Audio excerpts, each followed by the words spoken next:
Using J2 homework in J2E.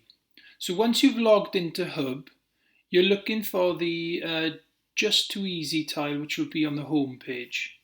When you click on that, you get to the J2E landing page, and you're looking for this J2 homework tile.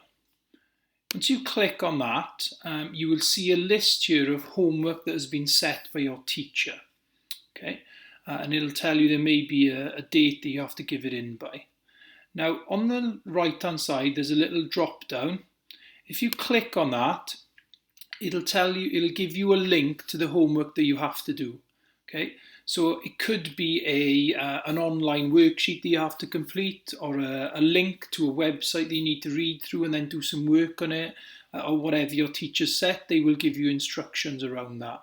So when I go to homework, in this example, it is a maths quiz, okay?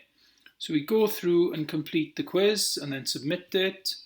And then when we go back to here, then you will see as a pupil something slightly different. It'll say mark as complete. There'll be a green tab here which says mark as complete. And then your teacher then will know that you've finished that homework task. Okay. If you've got something like a J2E5 document that you can edit and not a quiz, then if you want to change that, you can click here, go back to the homework tile, click here after you've submitted it and mark it incomplete if you want to edit something or change something to the work that you've done for your teacher.